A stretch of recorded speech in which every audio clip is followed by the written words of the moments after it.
process of saving Trying to her. save Trying her. to save her. She was not pumped. But I think I saved your life. You sure did.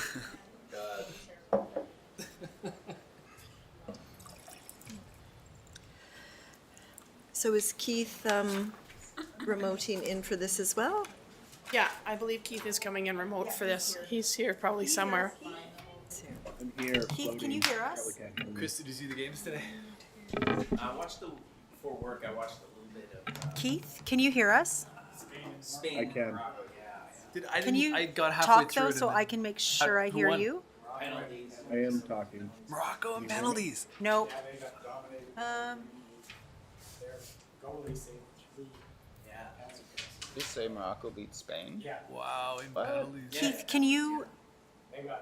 It shows that you're unmuted, but I can't hear you. That I saw. Can you hear me now? Yeah. Now, do you want to try? Yeah, but Ronaldo's replacement. Trying. Okay, there we go. I can hear you. Okay, Okay, hold on. So did Ronaldo get pulled? He didn't play. Can you still hear me, Sarah? yeah, I can hear you better now. Really well. Really well. Okay, Well, this is the good mic, so that's what I was on before. Perfect. okay. Thanks, Keith. I found Spain controlled the ball a lot, but Morocco. They didn't get any real chances. They didn't get a lot of chances. Morocco had some Yeah, good I only chances. saw the beginning. I was like, Yeah. Morocco's playing quite well. But Yeah, I didn't see but the second half. But the second half, they didn't. They weren't in. They weren't in it. Well, they weren't in Spain's end of the field. Can't even see the agenda for the thing. Yeah, I will be letting them know, yes. Special regular. Okay. Oh, Are we ready? Wow. Soccer at dinner. So I'd like to call to order the Tuesday, December 6th special regular council meeting. And the Aboriginal Acknowledgement we'll start with. We'd like to acknowledge that the land on which we gather is the traditional territory of the Ktunaxa, the Syilx, and the Sinix people, and is home to the Métis and many other diverse Aboriginal persons.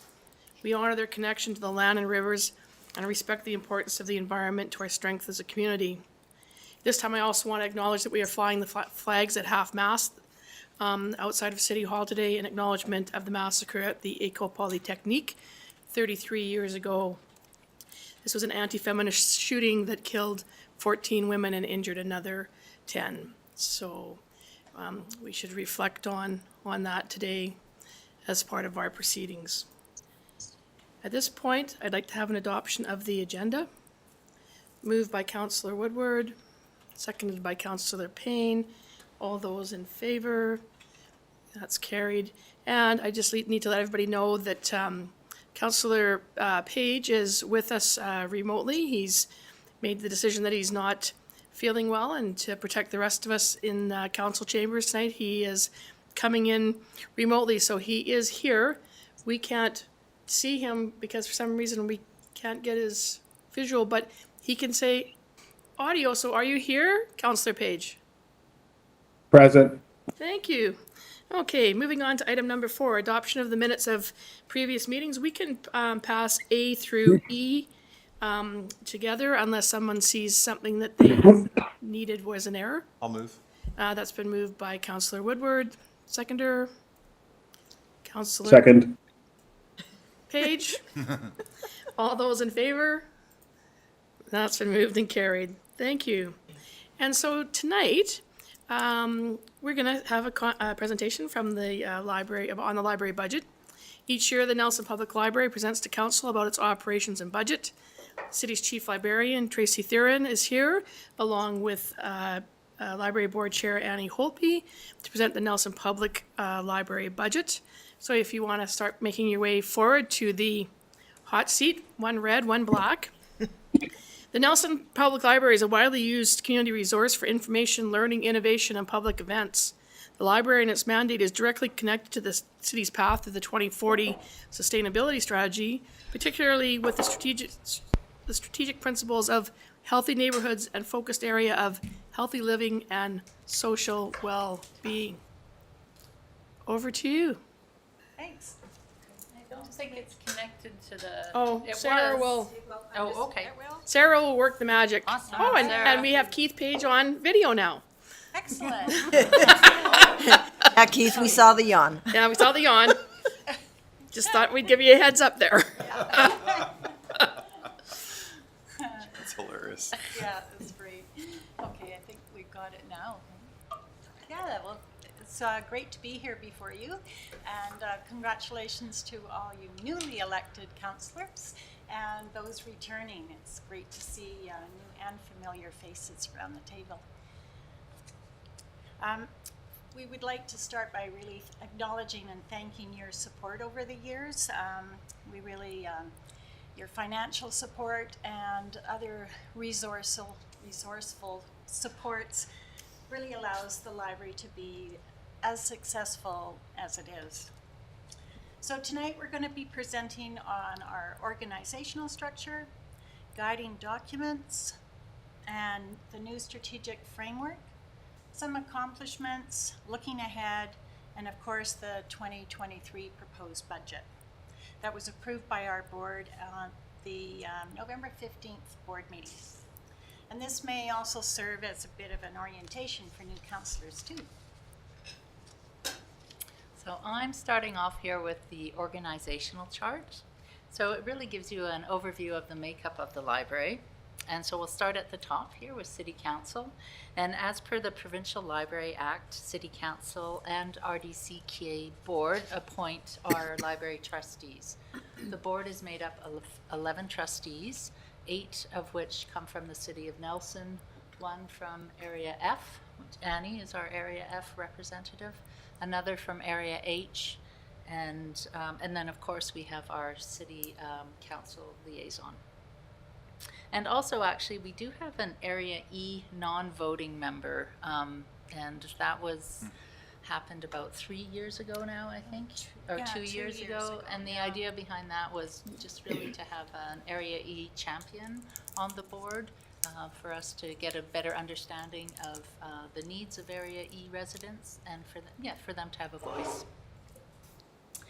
So under that, under the library board is the chief librarian, who is the sole employee of the library.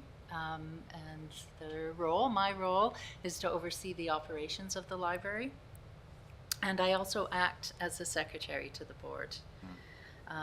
And along with myself, the other non-exempt position, or the exempt position, excuse me, is an assistant librarian. This is a new position and it's currently unfilled. But this role is primarily there to support digital initiatives for our community and for our staff, and it is also there to help with the leadership development and support for the rest of our staff. So underneath that, you'll see we have our unionized staff. So we have department coordinators, library assistants, outreach coordinator, our shelvers, and summer students. And all these folks are the people you see every day when you walk into the library. So they're responsible for greeting people, managing people's accounts, doing a lot of the behind the scenes things as well though, right? They're there managing book budgets and buying things and troubleshooting computers and making sure you can find what you need at the library. So we have some guiding documents that we must follow.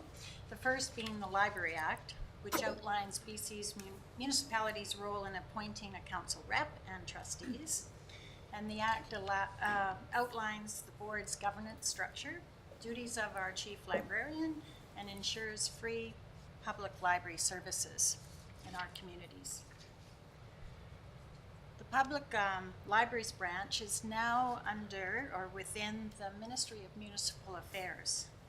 The Library Branch administers provincial grants and annual statistics. It sets provincial public library priorities that align with the Ministry of priorities. And our values are aligned with the Library Branch. We have a board policy manual, which includes both governance and operational policies, which we of course update regularly. And recently we have a newly established Indigenous Relations policy outlining the commitment of our library to support truth and reconciliation and UNDRIP by providing educational and cultural resources. We'll talk more about that after. And we have, of course, the QP agreement with our unionized staff. Our strategic framework, which is, we've transitioned this year to a more values-based framework that guides both our work of the board and staff, and Annie will be touching on that more in some slides to come. And also here, we consider the City of Nelson, an important partner, and whose vision and priorities contribute and help guide the library's operations to mutually work together to enriching the lives of our residents. And city priorities such as strengthening neighborhoods and expanding local jobs and prosperity really intersect with library services, like providing public spaces to gather and offering skill training and development. So although it's not officially completed, we wanted to share the highlights of our strategic framework as they do influence our proposed budget. And here are the cornerstones to our strategic planning process. First, we applied 3 lenses reflecting the realities libraries globally are responding to. Adding a climate lens to strategic planning is new. Tracy and I recently presented to BC Library trustees how responding to the climate crisis was an important lens to use when completing strategic planning, as it reflects or it affects all municipalities, and the library supports the city and regional districts in their responses. This was confirmed by 4 other library presentations and the discussion that followed. And we're also learning from other libraries, in particular West Van Memorial Library's climate action work. And provincially, the BC Libraries Association Climate Action Committee, another resource, was established in part to create space within BCLA for learning, strategic planning, and action to face the threat of climate collapse. And locally, we support the city's Nelson Next plan of collaborative action, protecting vulnerable groups for climate impacts, capacity building, and cross-sectoral partnerships and innovation. We do this through access and sharing of information, public awareness, supporting innovation through our collections and programs, leveraging our community partners to network and assist building relationships and collaborations. And we also do this in addressing justice, equity, diversity, and inclusion. Libraries have a role in advancing the province's anti-racism program, which is empowering communities and organizations to maintain partnerships and develop projects to promote multiculturalism, address racism, and build inclusive communities. As on their website, it's up to all of us to take collaborative community approach to challenge and prevent racism and hate crime. Our indigenization lens ensures that we undertake significant action in consultation and cooperation with Indigenous communities to decolonize our practices, spaces, and policies. As our colleagues in North Vancouver state in their strat plan, as Indigenous peoples' cultures have been deliberately suppressed in our heritage institutions, it is vital for libraries to actively participate in reconciliation.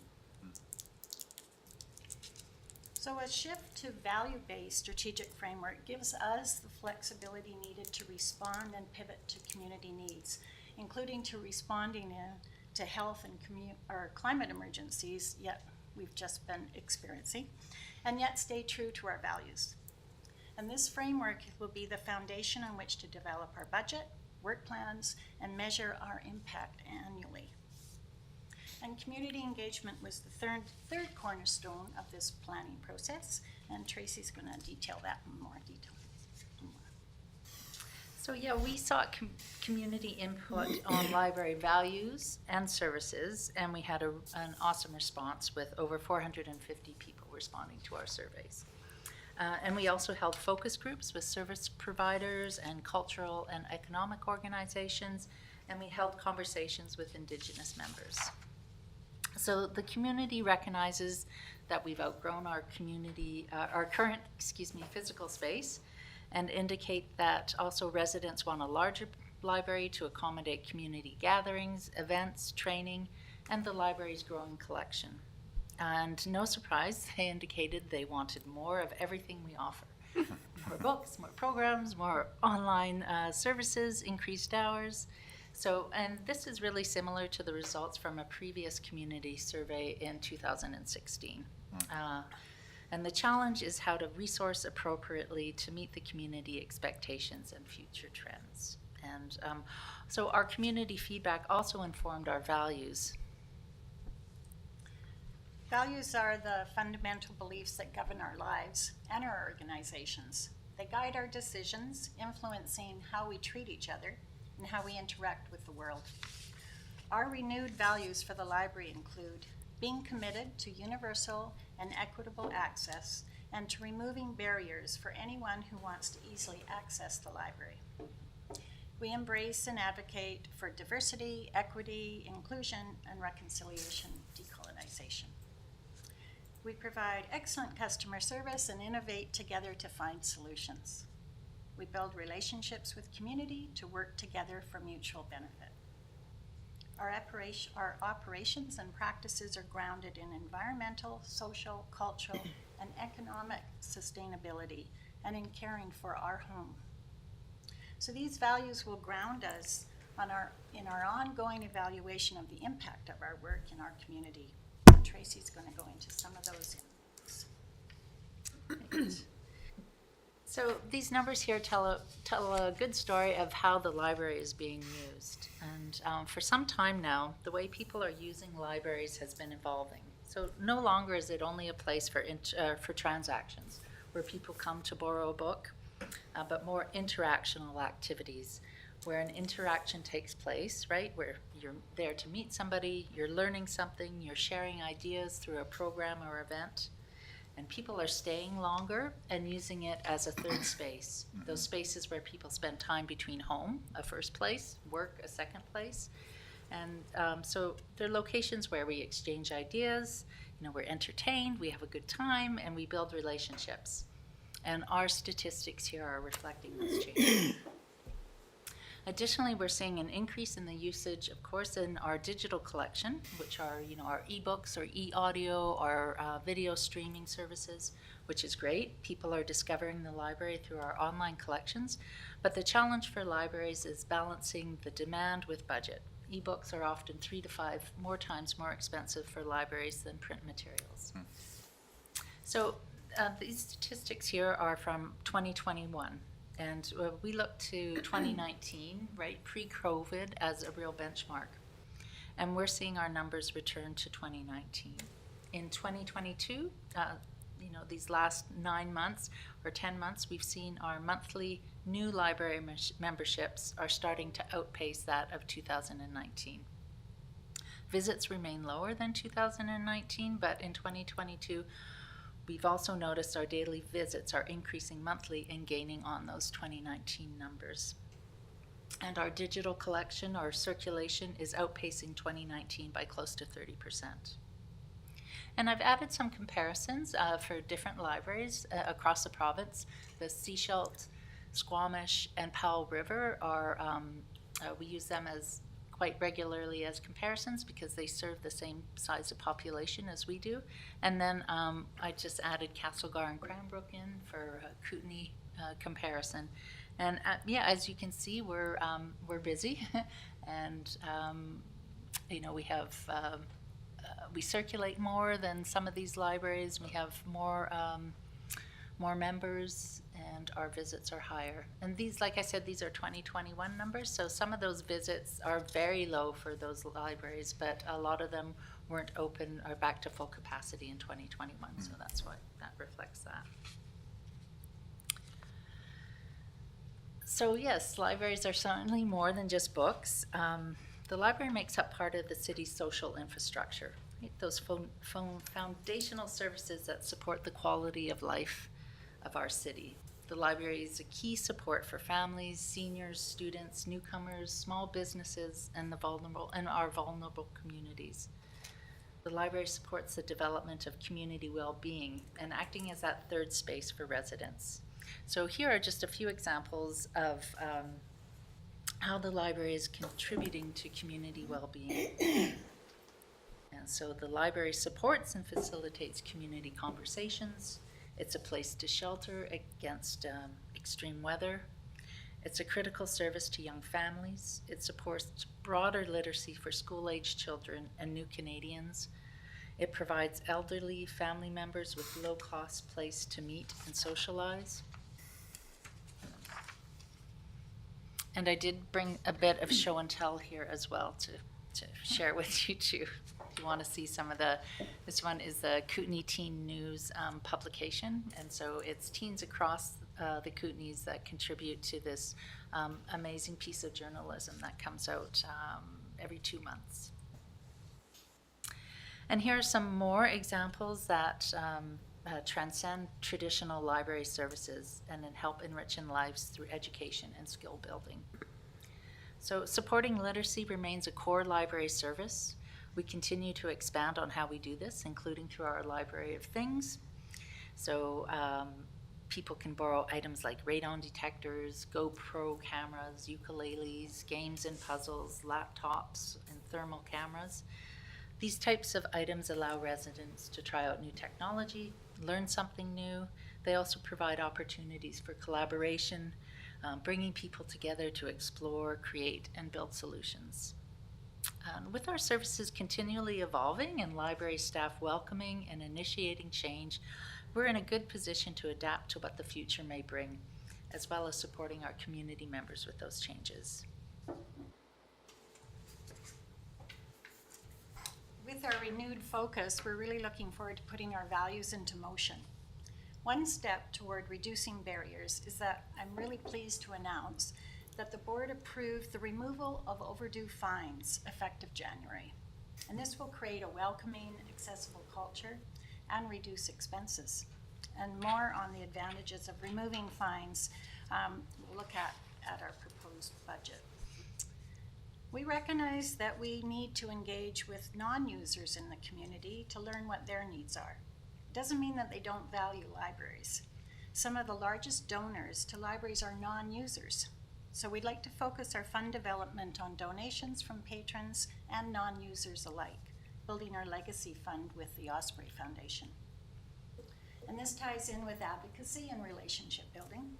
We'll continue our strong advocacy for library support at all levels of government. And of course, relationship building is key to reconciliation. And as stated at the TRC calls to action, Canadian libraries of all kinds and other cultural memory institutions have, for the most of the past 150 years, been built and operated in a colonial context and manner. In other words, they have served to reflect and reinforce a colonial culture and self-aggrandizing view of Western civilization, while ignoring and erasing Indigenous knowledge, place names, and sovereignty. So at the library, we are committed to learn how we best can advance this action. And one step is co-creating the gathering place within the proposed library facility. We continue to hold the vision for the new facility and strongly support the city moving forward with the new library housing project. With this value-added build, we can meet the balance between traditional library services, loaning items, and the expectations of expanding services. Our existing space and funding cannot take the library into the future. And so we really look forward to further conversations on how we can make this happen. We'll get into the numbers now. To the budget. And Chris, if you wanted to jump in at any time, I'll just go over it broadly, and if you feel that I've missed something here, make sure to jump in. Thank you. So the greatest change you'll notice is in our operating income, and that is due, as Annie mentioned, to the elimination of fines, overdue fines.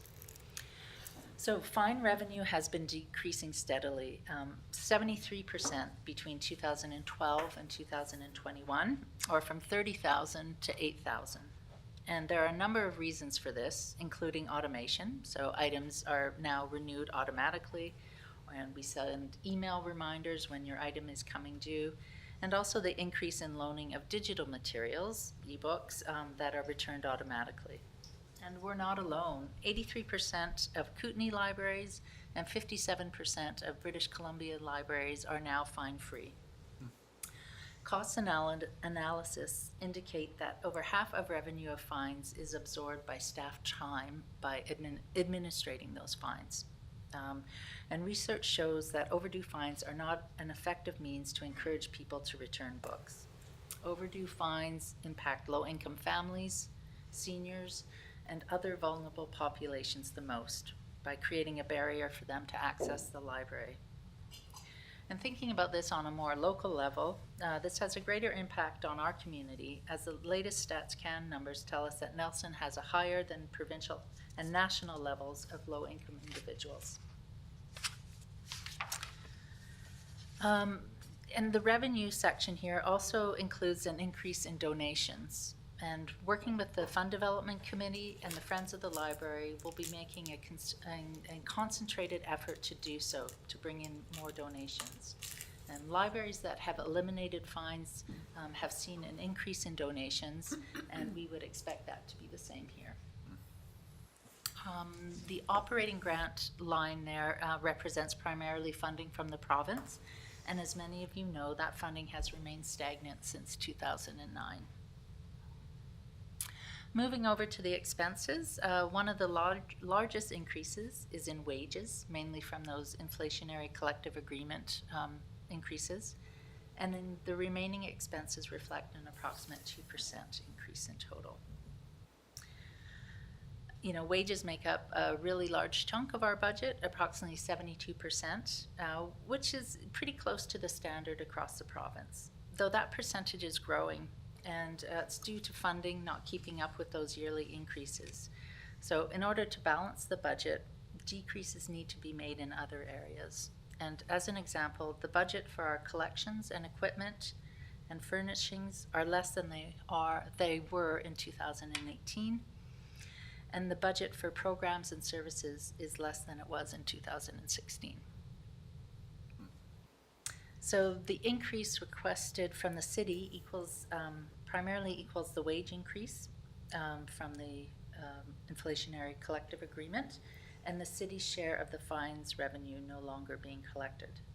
And you'll also see that we're requesting a 5% increase from the regional district.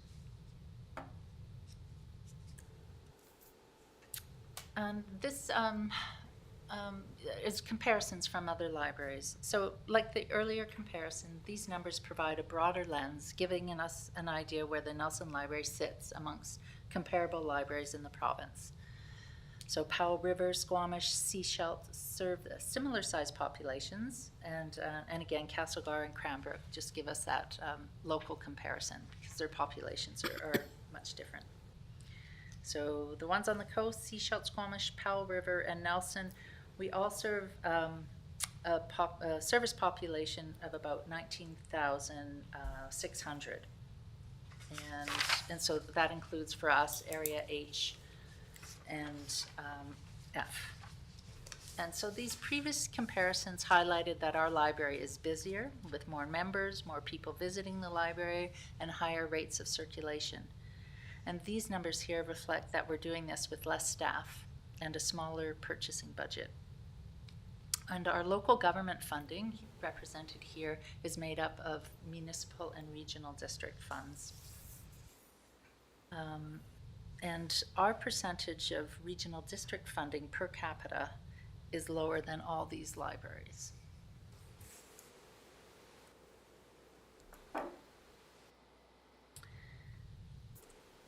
And this slide here just gives a 5-year outlook with the goal of bringing our staffing levels up to our provincial counterparts along with our collection budget, trying to get back to those 2016 and 18 levels. And similar to the 2023 budget, in 2024 and 2025, the regional district yearly increases are higher than the city in order to bridge those discrepancies and bring it closer to parity to what our counterparts and what the city is providing.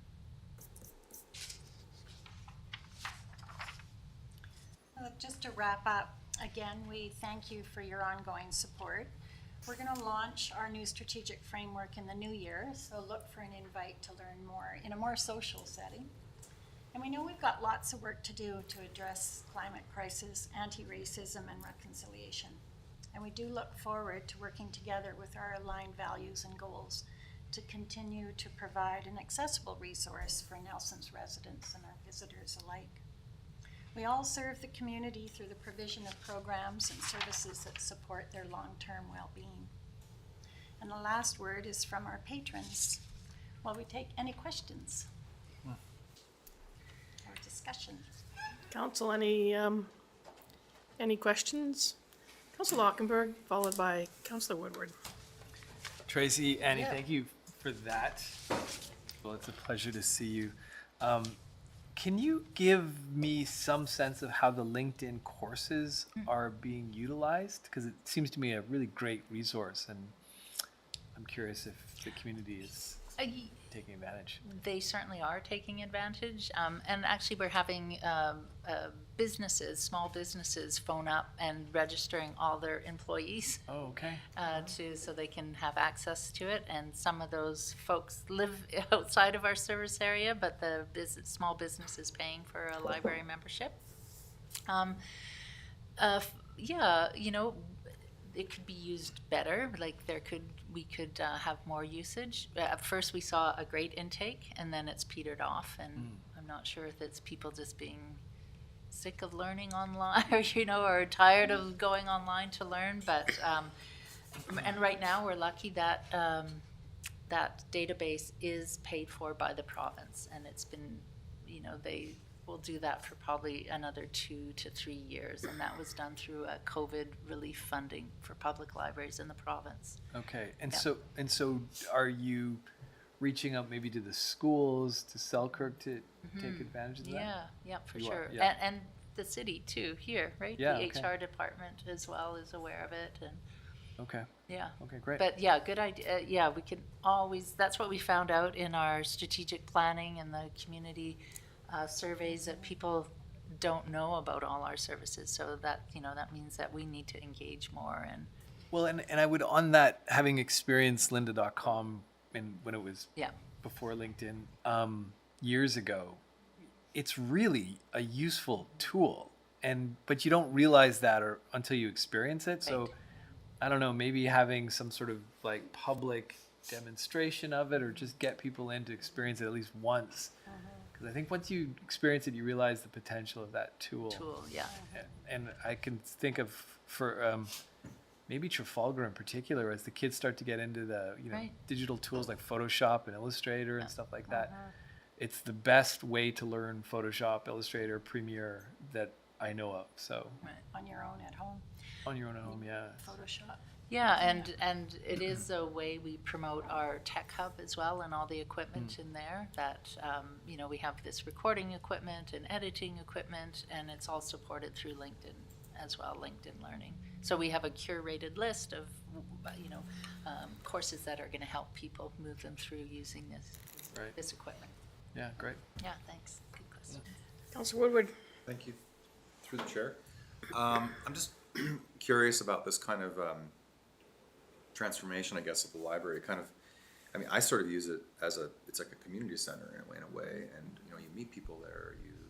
You go there when it's cold. You go there when it's hot. And a lot of the digitization, or using digital tools. Can you just talk a little more about like this evolution of the library, and where do you think we're headed? I mean, I know you this image of this building, this beautiful building. What do you see? Where are we going with libraries? Just I know it's a huge question. But. Do you want me to start that off? Sure, yeah. Something that I've been reading recently is very futuristic, and many libraries now have their own streaming services or their channels. I could see sort of working with Kootenai Co-op Radio and partnering, because we're so lucky here in Nelson to have so many innovations and community groups doing things that the library can partner with to enrich that and increase the innovation, I think.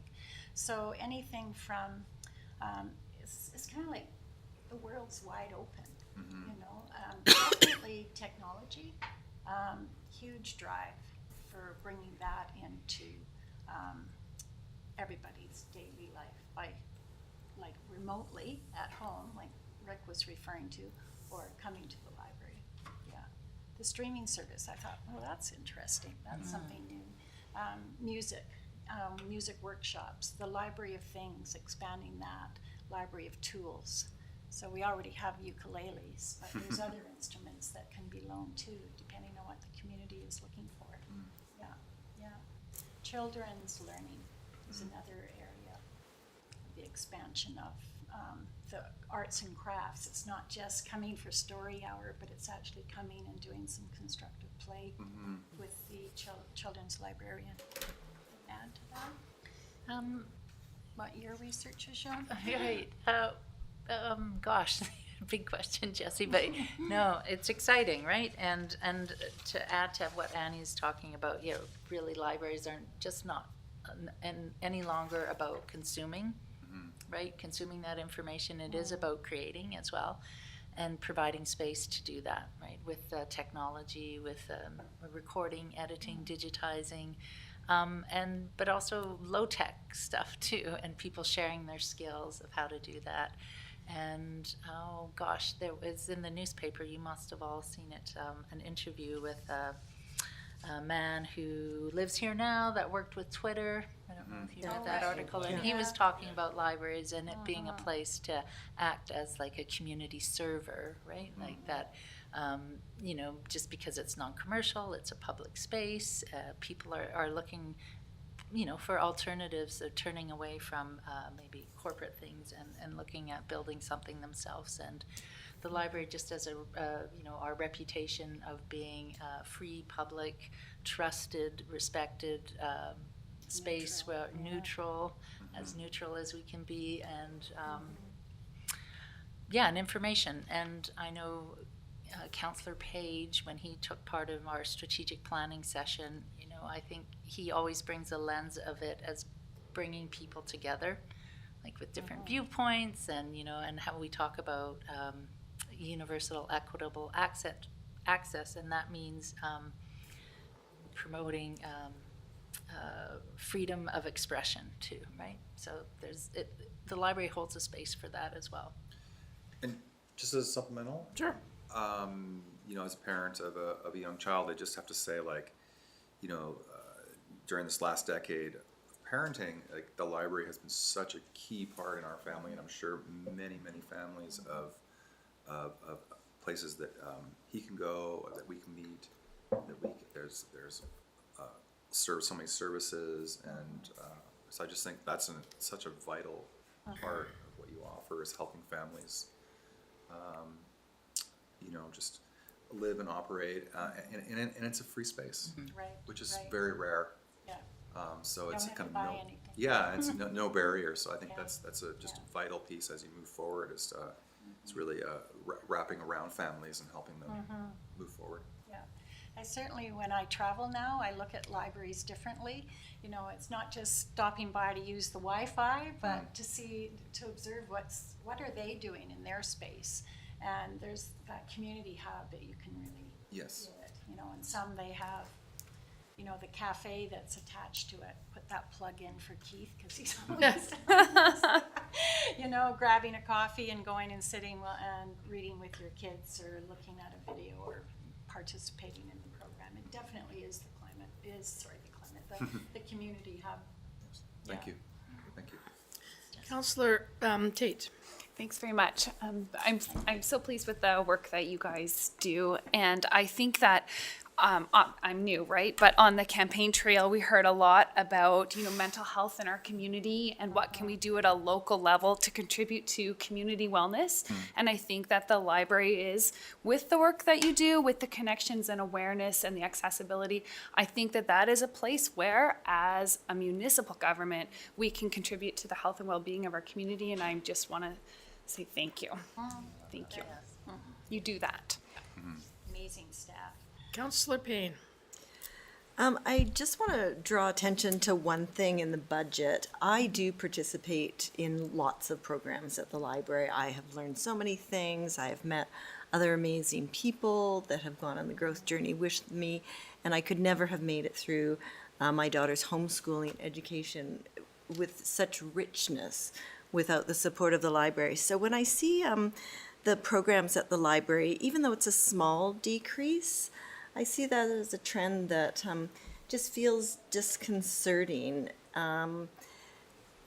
As I say, the variety you offer, and especially with your goals going forward, I just wanted to note it. I think it should be going the other way, is what I'm trying to say. And I don't know, you obviously and your very experienced board have come up with this budget to meet your needs, but it's something in the future I think we all need to consider very carefully, that with your goals and around indigenization and anti-racism and all of those things, that should just be deepening and widening instead of contracting. We're dependent a lot on grants Yeah. to run special programs or initiatives that we want to explore more. And also lobby hard with the provincial government to increase their funding. You know, we're lucky that we've got the Library Partners Group provincially that do that work for us, but in the past, we've provided you as counselors with that information so that when you're at UBCM or meeting with your colleagues around the province, and particularly the Minister of Municipal Affairs that's in charge of the library branch, that you have that language and that information at your tip of your fingers to speak to what's going on in libraries, particularly in rural communities. Just a supplemental to that, Claire, if Yes. I may. Do you have any sense of why that funding has been stagnant? What sort of rebuttal have you heard when making that request, that it should be increasing at least at inflationary rates? Well, Is that too, I don't want to ask too in-depth a question, but I'm just interested to know. I think we've, everyone's always been very polite and recognized all the great work that the library does, but it just really hasn't gone past there. So there has been no reasoning why, just that there's demands on provincial budget, right? And Well, we know they have a surplus now, so who knows? Yeah, council has met with the minister year after year after year, and as Tracy and Annie said, they have very polite. Library services are really important. I try to fight for it, but just don't get it in the, there's other priorities, and that's been the consistent message. I think we have a bit more influence now that it's moved to municipal affairs. It was part of the, was it advanced or K to 12? Just Education. K to Yeah, 12. when it was part of K to 12, they were Very a tiny little Disaster. bit of it. Okay, okay, that might. yeah. Councillor Lockenberg. Tracy or Annie, but probably Tracy, what special capabilities does the library have to deliver lending services beyond the books and ukuleles, to really, like, I'm imagining deliver on some of our Nelson Next goals and to support the circular economy, which is definitely one of the aspirations. I could imagine a comprehensive borrow anything. And if you've got this sort of the database infrastructure, the staffing infrastructure, what a powerful tool that would be, a powerful resource this community would have if you could borrow an electric lawnmower that one time you needed it, or the whatever. Thought of Tesla. That happens. Yeah, The Tesla, yeah. come We on. already have that available. Yeah, Car share. Cootie car share. But I mean, you must have that expertise that shouldn't be replicated and should be expanded. If anything. Yeah, and really, I mean, it is probably space that's limiting us, right? And even if it was held off-site, which, Yeah. maybe that is unless we had a drone that could maybe go and pick it up and drop it off, and that's a possibility too, right? But, so I'd say space and maybe a little bit of staffing to manage that, but certainly, yes, we do have all the infrastructure, right? Like the database, the catalog, the memberships all set up, all those types of things. It seems like an easy add in a way, if we And have that space. it's pretty exciting. Like when I Yeah. kind of close my eyes and imagine Nelson in 10 years, if we had that really great lending infrastructure, that's pretty exciting and something to build on. So yeah. And other libraries are certainly doing it. Like even they? our smaller neighbors in Salmo, they're lending, what are they lending, like, food preservation items, right? Like processing or drying things and, you know, so, and other libraries, I don't know if Vancouver's lending tools, but there certainly are libraries that are lending tools. But, you know, there's, all sorts of, why buy it when you can borrow it, right? Try it before you buy it. So then for Nelson next, maybe the central place of the libraries in the circular economy, like that's one way to think about it. Yeah, it's a fit. Library right in the center of it all. Cool. Wow. Thank you. Yeah, I'll follow up with an article that I've come across on the future of libraries. Okay. Might be Counselor- interesting. Councillor Pinero. Yeah, just speaking to sort of what Kevin was talking about how we lobby consistently and it kind of is politely ignored. I'm sure that maybe you're doing this already, but if we could highlight, or you could help us, like point out and highlight and maybe even emphasize the areas in which the library is sort of this crossroads for all the intersectionality of the problems that we face as a community, right? Like there's homelessness, there's mental health, there's childcare, there's education, there's small business, there's all of these things that come together in that one space. And the library as a solution to those problems that the provincial government also shares responsibility for, and is and these things are a drain on the provincial government as well as municipal government. So that shared sort of responsibility and recognizing the library as a sort of comprehensive solution, or a space where the solutions to those things are met, you know, rather than just the more traditional sense of, you know, people reading books or what have you, and just, you know, if we can sort of tease apart the programs that we're offering there and highlight them and send that to UBCM as like a package, and maybe that kicks it over the line, maybe, I don't know. No, those are all good points. I think Councillor Page probably wants to address a few of those things. Councillor Page and I did meet at the last UBCM with Minister Cullen, who is the Minister of Municipal Affairs, and we never talk about we need more books in circulation. Right. We do always highlight the remarkable things that our small library is doing, and so I think I'll just.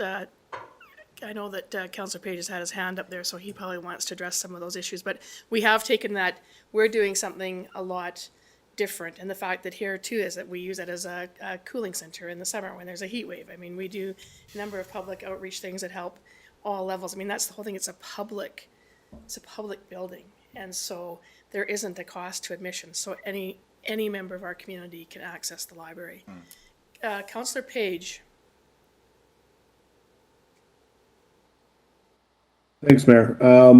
I did want to reiterate that point. At this point, multiple municipalities, the Library Federation in general, has done some excellent advocacy work and enabled many local government elected leaders to advocate on their behalf in terms of increasing funding. I think one of the strong areas of advocacy is that rural library component. It's a different frame for those ministers and cabinet ministers that are down in those larger metropolitan areas to kind of clearly see that libraries out here in the boonies outside of the coastal area are different, and they serve a wider breadth of services. And so what I heard clearly both from Minister Collins in both of those meetings for the Association of Kootenay Boundary, as well as the one with Mayor Morrison, is they were looking, they have a clear understanding of the value, at least at the municipal affairs level, but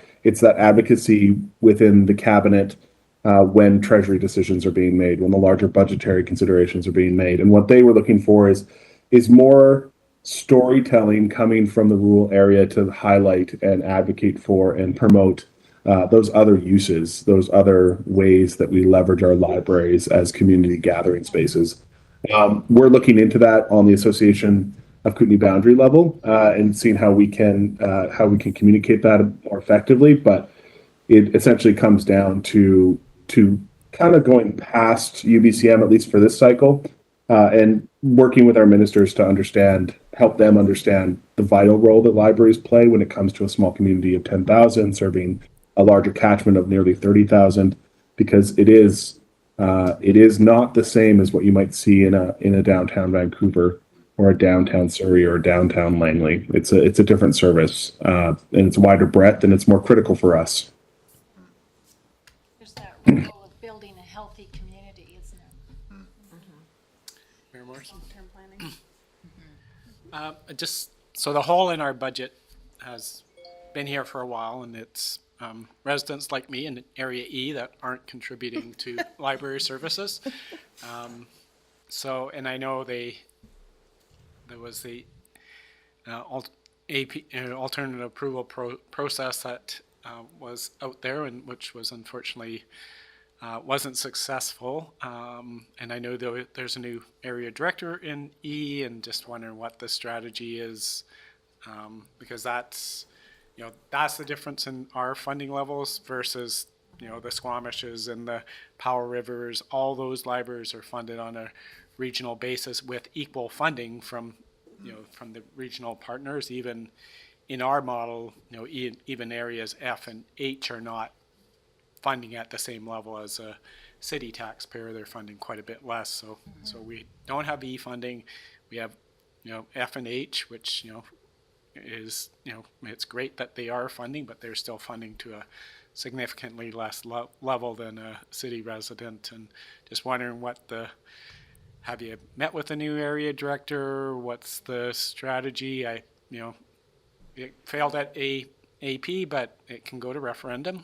That's what an AAP says is we're not funding it without a referendum. So what's the strategy there? We have reached out to the new director and are setting up a time to meet with her.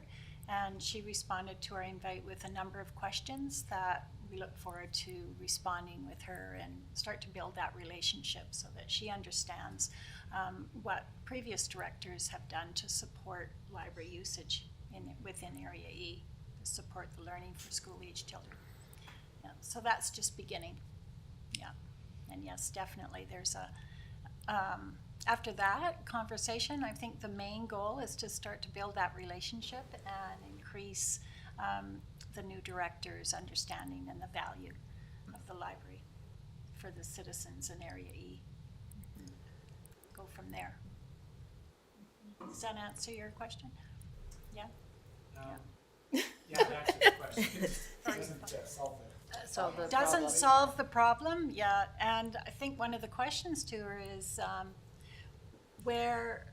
how does she feel about putting it forth to referendum or another process? Like, I guess as citizens, we must have some power to lobby or director Definitely. or even ask for Yeah. a referendum.